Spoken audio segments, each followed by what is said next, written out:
Bismillahirrahmanirrahim. Assalamualaikum warahmatullahi wabarakatuh. Waalaikumsalam.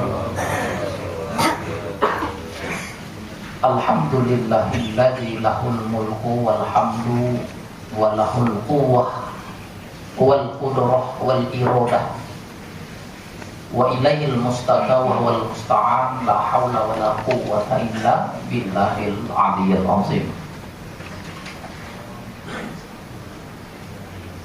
Hanya Allah lah yang maha merancang dan mendesain. Rancangan manusia sungguh sangat terbatas, tapi rancangan Allah adalah rancangan yang indah, rancangan yang penuh rencana, rancangan yang penuh target, yang jelas dan tegas. Hanya Allah lah penentu takdir dan nasib hidup manusia. Hanya Allah lah tempat bergantung. Hanya Allah lah yang maha hidup, sementara yang diciptakan Allah pasti mati.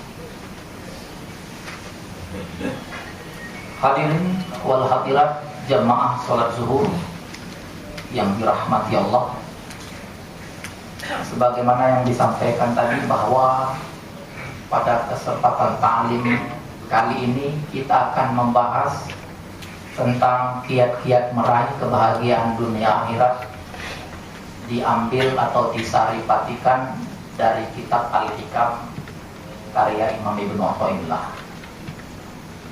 Sekilas, setiap kita ingin bahagia, ingin mendapatkan kebahagiaan, baik kebahagiaan dunia, kebahagiaan akhirat. Karena itu doa yang selalu kita baca diantaranya Rabbana atina fid dunya hasanah wa fil akhirati hasanah wa qina adzabannar. Tetapi tak semua orang bisa mengerti ataupun memahami apa makna bahagia itu. Kalau kita menganggap kebahagiaan itu ada pada orang yang ahli di bidang seni, kenyataannya orang-orang seni juga banyak yang terlibat narkoba, kehidupan yang tak menentu, bahkan banyak yang melakukan bunuh diri. Berarti kebahagiaan tidak tergantung pada kemampuan menciptakan seni. Kalau kebahagiaan ada pada orang-orang yang memiliki kekuasaan, memiliki jabatan, banyak orang yang memiliki jabatan enggak juga bahagia. Kalau kebahagiaan ada pada orang yang memiliki harta, banyak juga orang yang hidupnya kacau balau, gelisah karena harta yang dia miliki. Berarti sungguh bahagia itu tidak selalu datangnya dari luar, tidak menjamin. Kalau kita misalnya sebagai makhluk, biasa kita percaya kepada makhluk, yakin kita kepada makhluk. Sering kita naik pesawat, nggak pernah kita tanya-tanya pilotnya itu sama pramugari, Bu pramugari, itu pilot yang menerbangkan kita hari ini, itu jam terbangnya sampai mana itu? Punya SIM nggak pilot itu? Nggak pernah kita tanya. Kenapa? Karena kita yakin pilotnya itu profesional. Karena profesional itulah kita bisa tidur di pesawat. Kalau percaya sama pilot saja bisa bikin kita tenang, itu baru percaya sama makhluk. Seharusnya kalau kita makhluk yang yakin kepada Allah, Allah Maha Ar-Razzaq misalnya, Allah Maha As-Safi, Allah Maha pemberi rezeki, Allah Maha pemberi kesembuhan, kita menggantungkan kepada Allah, percaya kepada Allah, seharusnya hidup kita jauh lebih bahagia toh.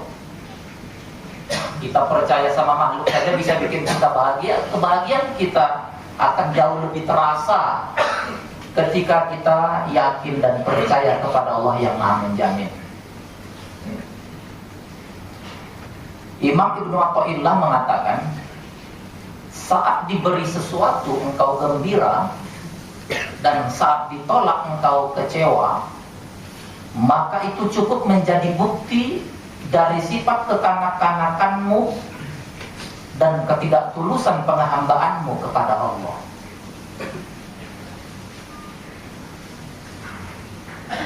luar biasa.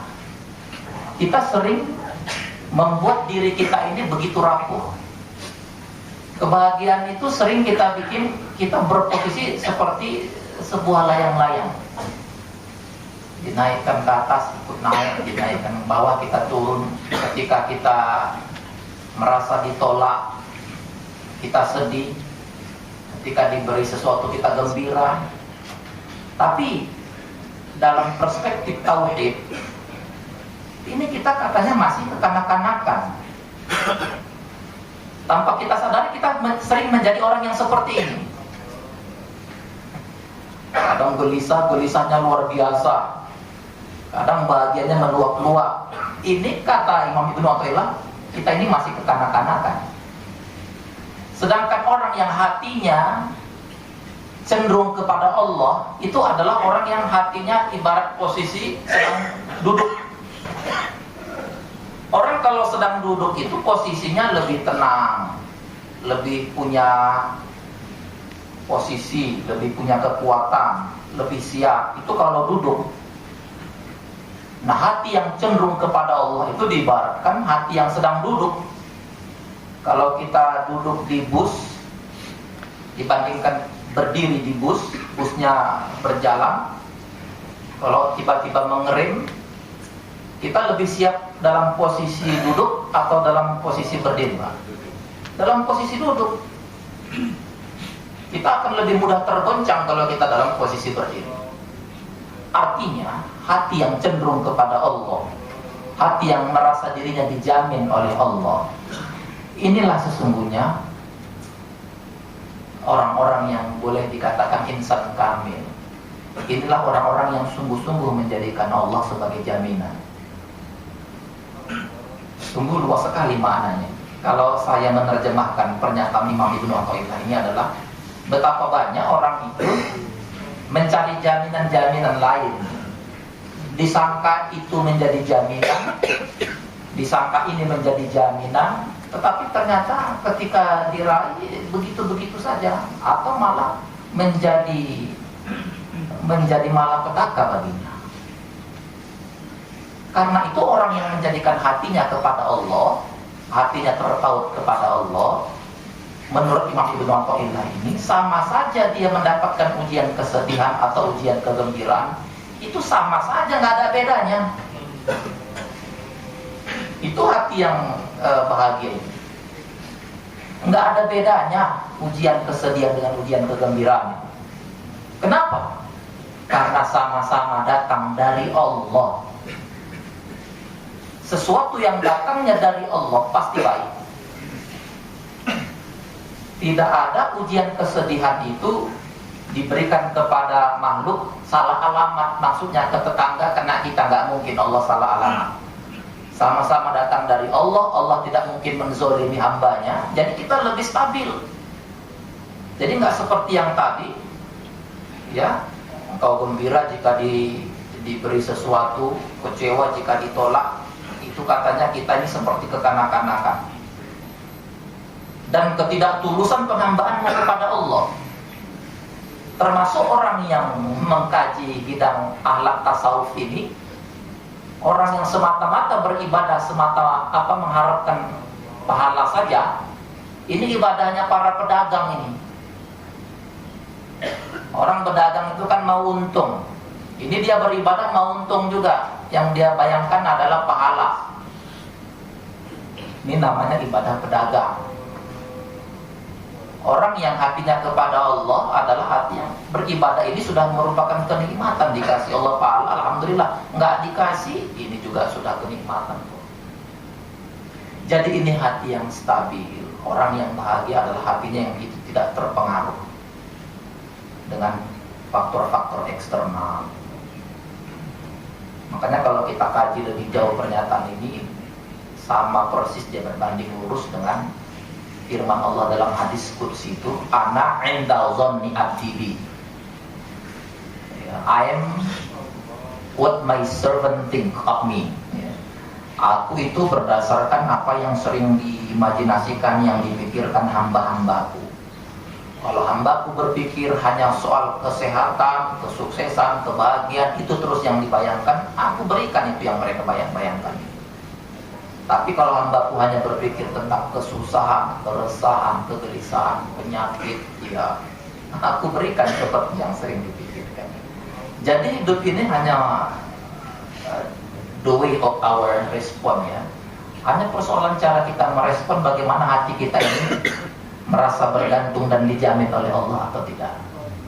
Itu dia. Kita lanjutkan. Jika engkau terjatuh pada dosa, janganlah hal itu membuatmu putus asa untuk bisa beristiqomah dengan Tuhanmu. Mudah-mudahan itulah dosa terakhir yang ditetapkan atasmu. Makanya dosa itu yang sudah terlanjur dilakukan itu masa lalu. Jangan terlalu stres, depresi, kata Imam Ibnu Athaillah, karena itu sudah terjadi, mau dibilang apa lagi? Mudah-mudahan itulah dosa yang terakhir. Ngapain stres akibat dosa? Itu sudah terlanjur. Yang penting kalau kita sungguh-sungguh bertobat, hari ini dan ke depan kita masih suci. Hari ini dan ke depan kalau kita sudah bertobat masih suci. Stres, depresi, kalau ujung-ujungnya kita ulangi lagi, untuk apa? Jadi kata Imam Ibnu Athaillah itu, kalau terlanjur berbuat dosa, jangan sedih, mengurangi kebahagiaan, karena kasih sayang dan ampunan Allah itu luas dibanding murkanya. Beda manusia, kalau marah lebih besar marahnya, kalau Allah ampunannya itu lebih luas, kecil. Jadi orang berdosa itu pun jadi optimis. Kenapa? Karena ampunan Allah itu jauh lebih besar daripada marahnya. Ya, kita lanjutkan. Kemudian apa kata Imam Ibnu Athaillah? Datangnya beragam kesukaran merupakan hari raya bagi para penempuh jalan Tuhan. Jadi kesukaran-kesukaran, kesulitan-kesulitan itu as a celebration, sebagai apa, sesuatu yang harus dirayakan. Kenapa? Kenapa kok ada orang sanggup seperti ini? Kesukaran justru disambut dengan sukacita, sukaria. Ini lagi-lagi karena orang yang memahami hikmah sadar betul. Yang pertama, bahwa setiap kesukaran itu adalah cara Allah agar kita mengeluarkan potensi-potensi yang terbaik. Orang kadang-kadang nggak diberi masalah, nggak diberi ujian, nggak keluar ini potensi-potensi yang ada di dalam dirinya, padahal dia mampu. Jadi bersyukurlah, rayakan kesulitan, rayakan ujian-ujian, masalah-masalah itu, karena itulah cara Allah untuk mengeluarkan potensi yang terbaik dalam diri kita. Mungkin kalau tidak dikasih masalah, kita nggak keluar. Oh, ternyata saya mampu. Oh, ternyata, inilah cara Allah. Kenapa kita nggak bersyukur? Makanya orang-orang yang sukses datang ke Jakarta ini adalah orang-orang yang memang awalnya banyak sekali masalah yang dihadapi. Dengan masalah itu, dengan kompetisi yang sangat ketat, dia mengeluarkan potensi yang terbaik. Jadi tidak berlebihan kalau Imam Ibnu Athaillah mengatakan beragam kesukaran, kesulitan, masalah itu adalah hari raya bagi penempuh jalan Tuhan. Makanya orang yang menafsirkan makna la haula wala quwata illa billahil aliyil azim itu tidak mengatakan, ya Allah, aku punya masalah. Ya Allah, bagaimana nih, masalahku besar sekali. Enggak begitu dia bilang. Yang dia bilang malah, hai masalah engkau kecil, yang besar Allah. Wahai masalah, aku punya Allah. Jadi tidak berlebihan. Kalau Imam Ibnu Athaillah mengatakan, rayakanlah kesukaran itu, karena pertama Allah ingin mengeluarkan potensi-potensi kita yang terbaik. Saya di kampus selalu memberi motivasi kepada mahasiswa itu dengan mengatakan bahwa sebuah bintang nampak terang itu kenapa? Karena dia keluar dari kegelapan, keluar di tengah-tengah gelap. Kalau bintang keluarnya di siang hari seperti ini nggak nampak, nggak begitu nampak terang. Artinya apa? Kesuksesan itu adalah awal dari betapa kegelapan itu, kesusahan, ujian itu awal dari sebuah jalan untuk mendapatkan kesuksesan dan menuju arah yang terang benderang. Jadi rayakanlah, siapapun kita yang dapat ujian, rayakanlah. Katakan welcome to the problem, ya, karena Allah ingin mengeluarkan potensi kita yang terpendam. Siapa yang tidak dapat masalah di dunia ini? Semuanya dapat. Kenapa nggak kita rayakan saja? Karena memang tidak ada orang yang tidak dapat masalah. Rayakan saja. Dengan kita menerima dulu, kita pokoknya terima dulu. Dengan menerima masalah itu dulu, baru nanti kita akan merasakan ada hikmah, ada cara pandang, ada wawasan yang diberikan Allah kepada kita. Yang penting kita terima dulu. Ya Allah, aku pantas mendapatkan masalah ini, aku layak mendapatkan masalah ini, ujian kesedihan ini. Jadikan ujian kesedihan ini, masalah ini, sebagai cara Engkau untuk menguatkan diriku, mengeluarkan potensi yang terbaik. Tapi kalau belum apa-apa sudah kita bantah, kenapa kok aku ya Allah? Lah, ini belum apa-apa sudah kita bantah, namanya mengeluh kepada Allah. Hidup kok mengeluh kepada Allah? Sudah dikasih kesempatan hidup kok dikeluhkan? Kan begitu. Jadi terima dulu. Jangan bolak-balik bilang, why me, kenapa aku ya Allah? Ya Allah bisa saja bilang, why not, kenapa tidak? Jadi katakan aku layak, aku pantas. Ini baru paten. Layak karena aku pantas. Setelah itu introspeksi lah. Sudah kita layak, anggap kita layak menerima, introspeksi. Mungkin ada yang salah. Introspeksi. Siapa yang gak dapat masalah? Kekasih Allah dapat masalah. Nabi Adam diturunkan dari surga, enak-enaknya di surga diturunkan ke bumi, itu masalah itu. Nabi Ibrahim berpuluh-puluh tahun minta anak, begitu menikah lagi, lahir anaknya, harus ditinggalkan di tanah yang tandus, gersang, panas, tidak ada orang, gak ada air lagi. Masalah gak itu? Masalah. Nabi Yunus dimakan ikan paus, masalah juga. Nabi Ayub sakit berpuluh-puluh tahun, Nabi Musa dikejar-kejar Fir'aun, Nabi Muhammad bagaimana? Wah. Makanya pantas Imam Ibnu Athaillah mengatakan, rayakan, ayo rayakan. Kenapa kita harus merayakan? Karena Allah tidak menguji kita dengan masalah yang lebih parah.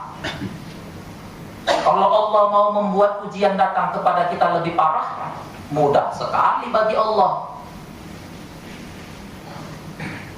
Kita sakit, bersyukurlah Allah nggak memberi penyakit yang lebih parah. Betul nggak Pak?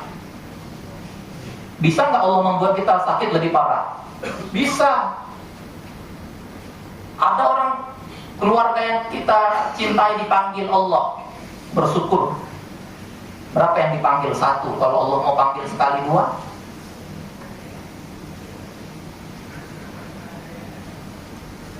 Ada orang yang mengeluh, katanya pekerjaannya begini-begini saja, gajinya nggak naik-naik.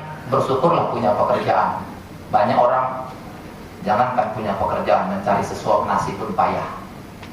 Jadi rayakan, kata Imam Ibnu Athaillah, rayakan. Karena Allah tidak menguji dengan masalah yang lebih parah, meskipun Allah sangat bisa. Ya, kita lanjutkan. Ada kalanya nur ilahi itu turun kepadamu. Dalam tafsiran yang lain, sebenarnya petunjuk itu sering datang kepada kita. Ya, petunjuk itu sering datang, tetapi ternyata hatimu penuh dengan syahwat keduniaan. Syahwat keduniaan itu sudah memenuhi hati ini, kata Imam Ibnu Athaillah, sehingga kembalilah nur itu ke tempatnya semula, mantul dia. Jadi nur ataupun petunjuk Allah itu mantul, nggak mau dia datang kepada kita karena hati ini sudah penuh syahwat keduniawian. Ya. Oleh sebab itu kosongkanlah hatimu dari segala sesuatu selain Allah.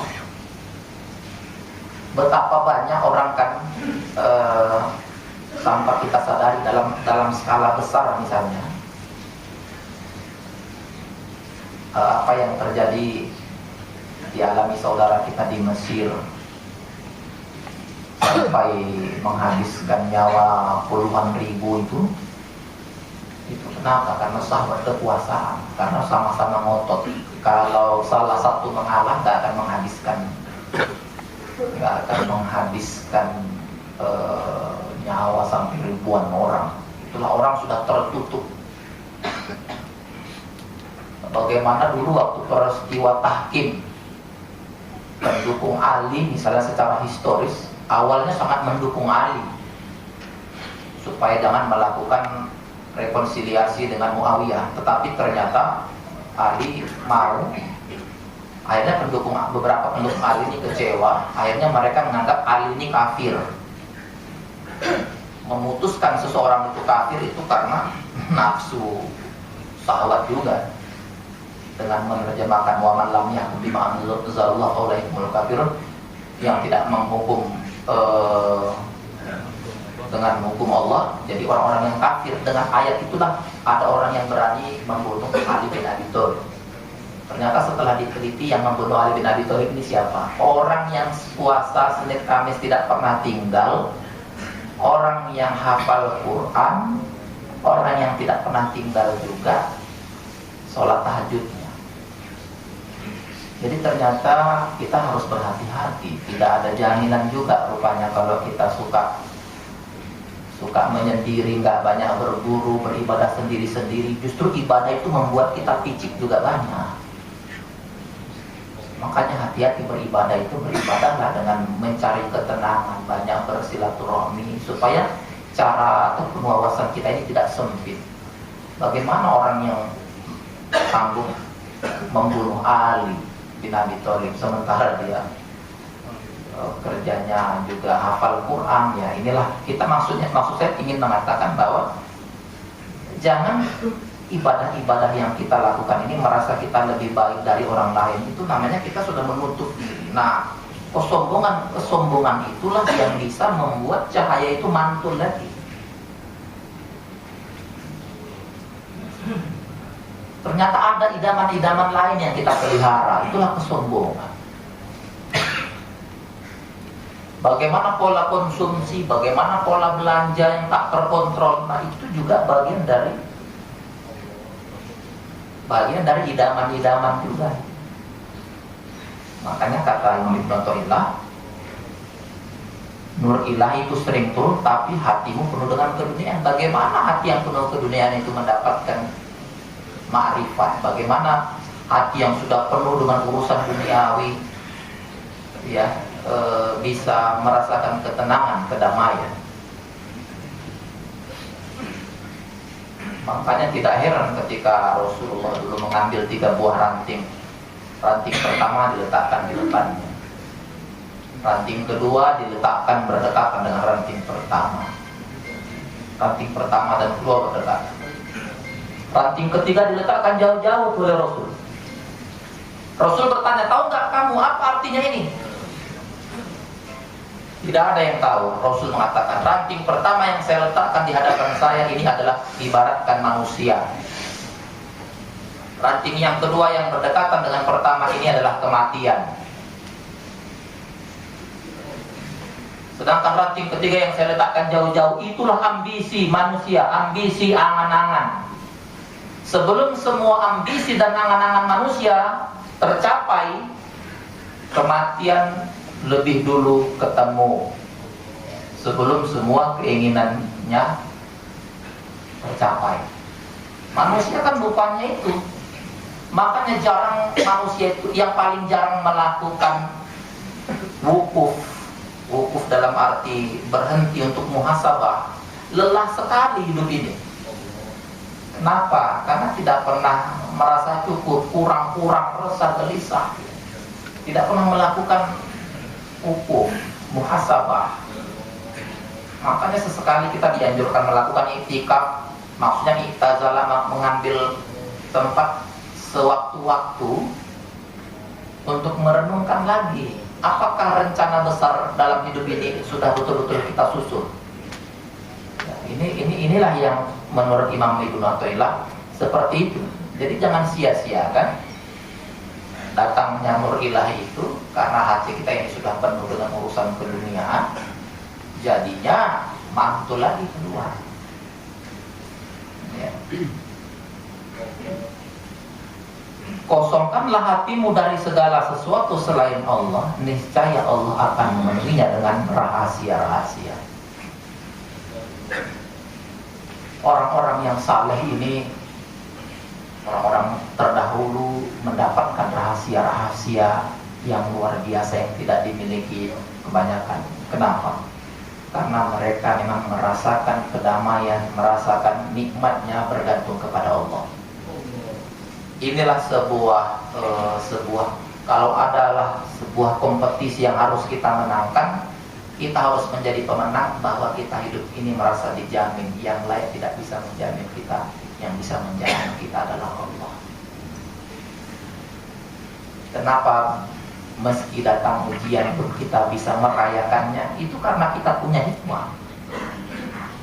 Kalau kita mau meringkas, paling tidak ada 4 alasan kenapa kita rayakan ujian.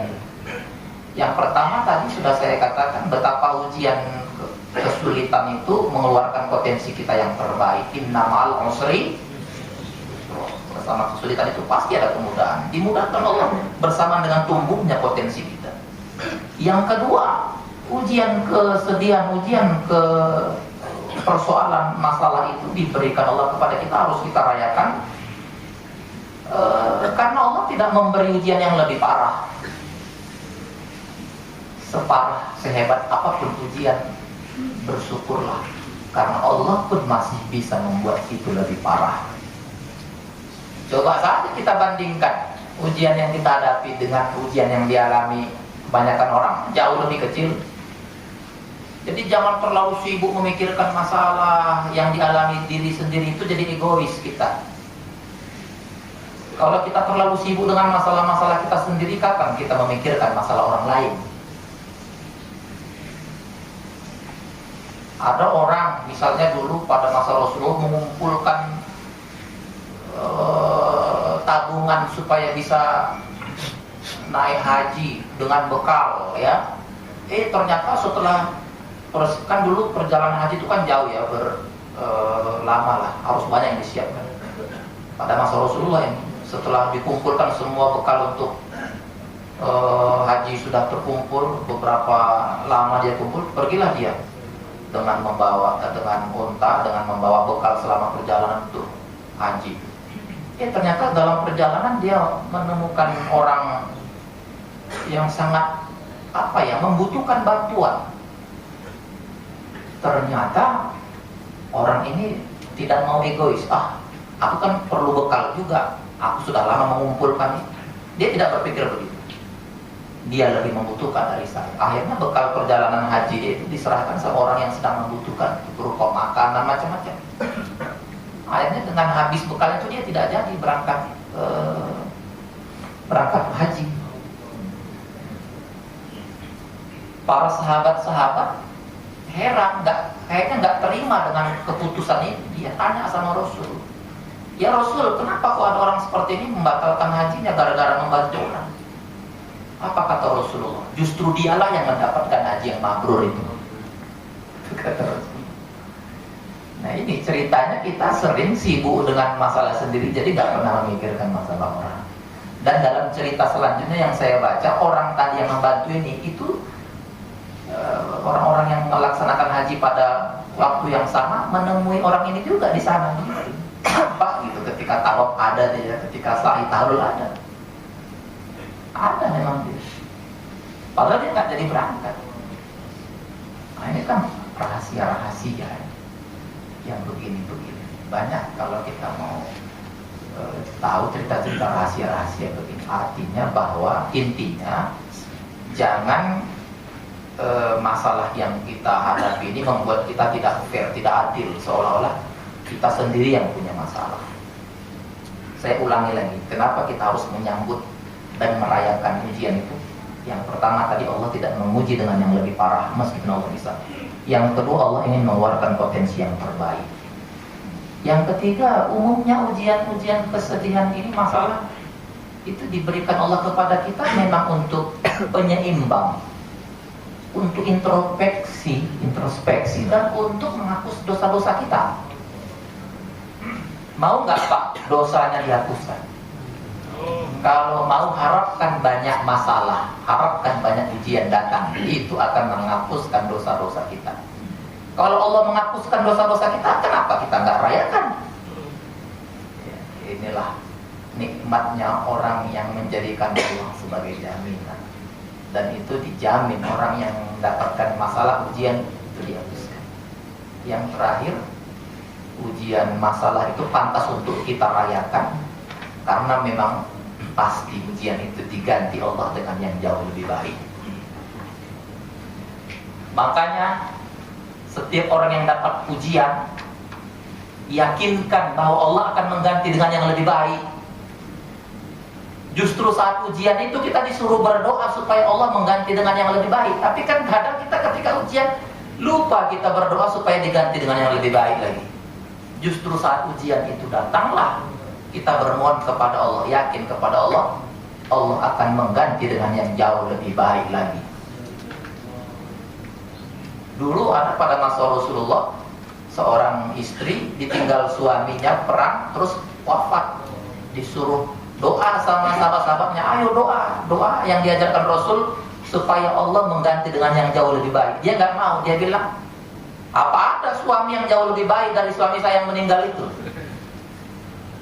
Pokoknya doa saja, amalkan. Akhirnya dia yakin, sadar, dia amalkan, dia baca, Allah gantikan aku dengan yang lebih baik. Tidak lama setelah itu Rasul sendiri yang melamar dia. Rasul sendiri yang melamar. Bisa nggak kita bilang Rasul itu lebih baik dari suaminya yang pertama? Insya Allah. Kita kadang berdapat masalah, yaitu tadi ceritanya kita tolak, kita bantah. Kenapa kok aku ya Allah? Itu tetangga saya sholatnya juga bolong-bolong, puasanya nggak jelas, tapi kok karirnya makin bagus. Ngapain kita urus-urus orang yang karirnya bagus? Itu bukan urusan kita. Apa kita gara-gara beribadah terus kita nggak dapat ujian? Yang nggak begitu. Yang urusan Allah ngapain kita atur-atur? Apa Allah salah memberikan karir rezeki sama orang? Kita kan ukuran kita itu biasanya terbatas. Nah, persoalannya di situ. Makanya letak kebahagiaan itu sangat tergantung dengan cara pandang wawasan kita, sejauh mana kita hidup ini merasa dijamin oleh Allah. Ini contohnya. Contohnya begini, dari ulasan Imam Ibnu Athaillah yang saya baca, orang yang bahagia adalah orang yang selalu mengatakan, ya Allah,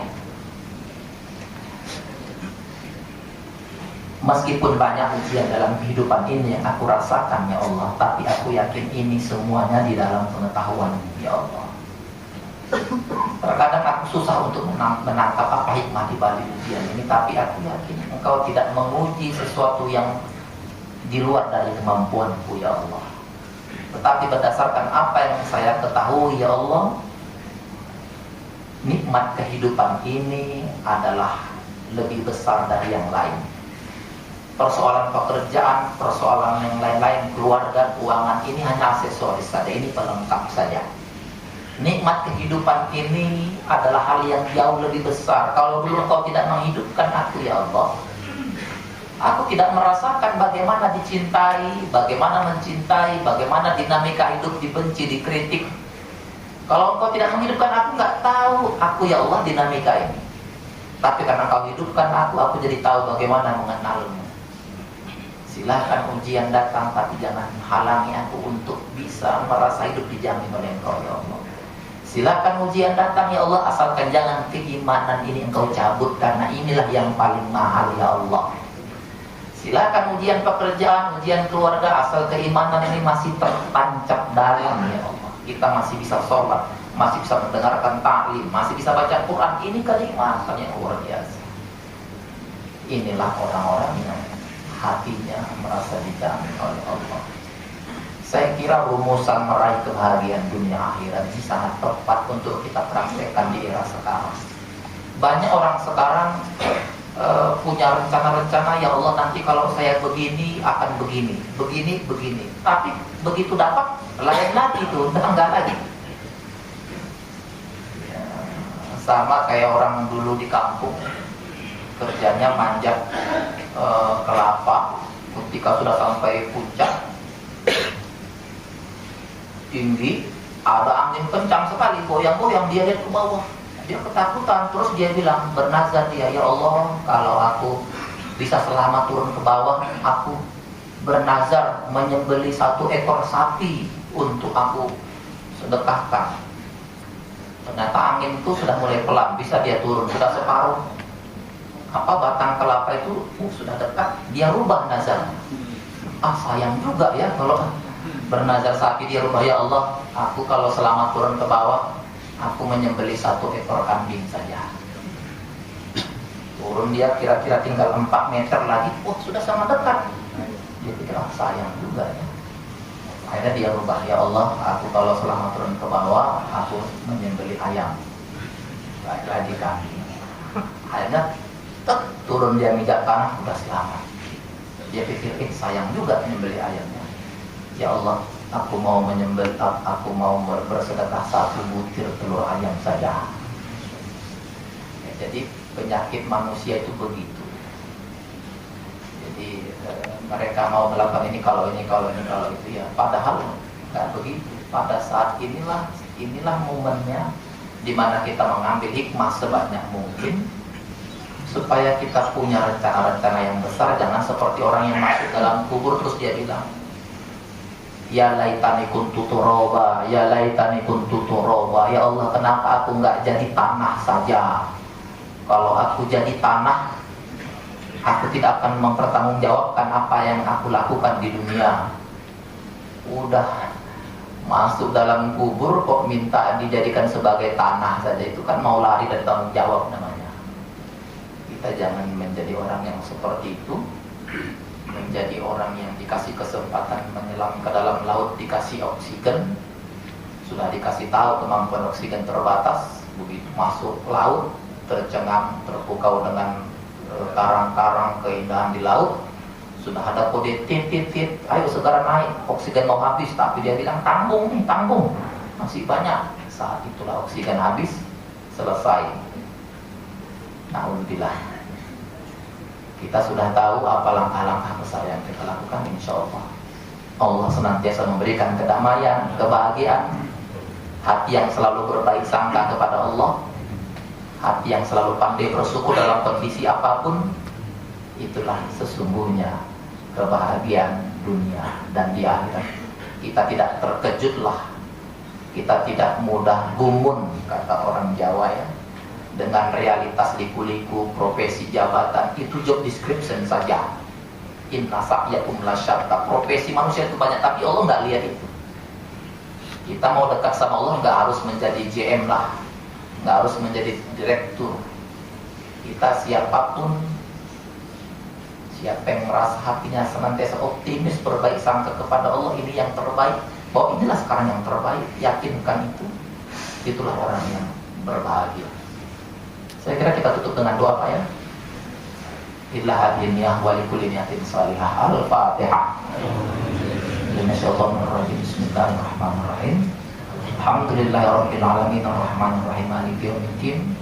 Iyyaka na'budu wa iyyaka nasta'in ihdinas siratal mustaqim. Siratal ladzina an'amta 'alaihim ghairil maghdubi 'alaihim waladdallin. Amin. Ya Allah, ya Tuhan kami, Engkau Tuhan kami yang maha baik ya Allah. Baikkan perkataan kami, baikkan perbuatan kami, baikkan akhlak kami ya Allah. Engkau Tuhan yang menghidupkan dan mematikan kami ya Allah. Engkau Tuhan yang maha menentukan takdir dan nasib pada hidup kami. Takdirkan kepada kami takdir yang terbaik ya Allah. Beribadahlah kami dengan ibadah yang terbaik. Berkumpullah kami dengan orang-orang yang terbaik. Ampuni dosa orang-orang yang begitu banyak kontribusinya buat kami ya Allah. Ampuni dosa orang-orang yang begitu banyak perhatiannya buat kami. Ampuni dosa orang-orang yang begitu banyak pikirannya, tenaganya demi terlaksananya taklim-taklim syiar-syiar agamamu di musola Al-Kautsar ini ya Allah. Ya Allah, ampuni dosa kedua orang tua kami. Jadikan usaha orang tua kami yang membesarkan kami hingga seperti ini menjadi penebus dan jalan kemuliaan bagi mereka ke hadapan-Mu ya Allah. Bagi orang tua kami yang sudah Engkau panggil, lapangkan kuburnya, terangi alam barzahnya ya Allah. Masukkan kelak orang tua kami ke dalam surga-Mu. Anugerahkan kepada kami keluarga yang menjadikan Engkau sebagai tujuan hidup kami ya Allah. Engkau berikan kepada kami putra putri yang membanggakan hati kami, putra putri yang soleh dan solehah, putra putri yang pandai ngangkat tangannya berdoa buat kami orang tua. Ya Allah ya Tuhan kami, berikan kebahagiaan, kelapangan, rezeki agar kami bisa beribadah dengan cara yang sungguh-sungguh ya Allah, sebagaimana orang-orang yang saleh beribadah dengan cara yang sangat sungguh-sungguh. Jadikan setiap ujian kesulitan sebagai cara Engkau untuk mengeluarkan potensi yang terbaik dalam diri kami. Jadikan setiap ujian kesulitan dan kesedihan sebagai cara Engkau untuk menghapuskan dosa-dosa kami. Jadikan setiap masalah yang datang kepada kami sebagai cara Engkau untuk mengganti dengan yang jauh lebih baik, baik di dunia maupun di akhirat. Ya Allah, ya Tuhan kami, jika saat ini ada di antara kami, keluarga kami yang sedang sakit, angkat penyakitnya ya Allah. Engkau sembuhkan ya Allah. La syifa illa syifahuka. Tidak ada yang bisa menyembuhkan kecuali hanya Engkau ya Allah. Ya Allah, ya Tuhan kami menyadari saat ini kami berkumpul. Saat ini Engkau tutup aib-aib kami di hadapan makhluk. Tetapi di yaumil mahsyar Engkau buka aib kami. Sebelum masanya itu, sebelum datang hari perhitungan itu, Engkau bersihkan sebesar apapun dosa-dosa kami ya Allah. Engkau ampuni kami seburuk apapun masa lalu kami ya Allah. Engkau yang maha pengampun. Ya Allah, ya Tuhan kami sadari betapa ibadah kami masih sangat sedikit. Terima ibadah kami yang sangat sedikit ini ya Allah. Kalau Engkau akan memanggil kami jujur mengatakan kami belum siap ya Allah. Tetapi jika takdir-Mu mengatakan ajal kami sudah sangat dekat, Engkau lembutkan, Engkau mudahkan sakaratul maut bagi kami ya Allah. Engkau panggillah kami di mana kami dalam keadaan betul-betul sedang menyiapkan diri kami ya Allah. Engkau jadikan akhir hidup kami dengan husnul khatimah. Allahumma rabbana hawwin alaina fi sakaratil maut wan najatan minan nar wal 'afwa indal hisab. Rabbana atina fid dunya hasanah wa fil akhirati hasanah wa qina adzabannar. Walhamdulillahi rabbil alamin. Billahi taufiq wal hidayah wa bihi nasta'in. Wassalamualaikum warahmatullahi wabarakatuh.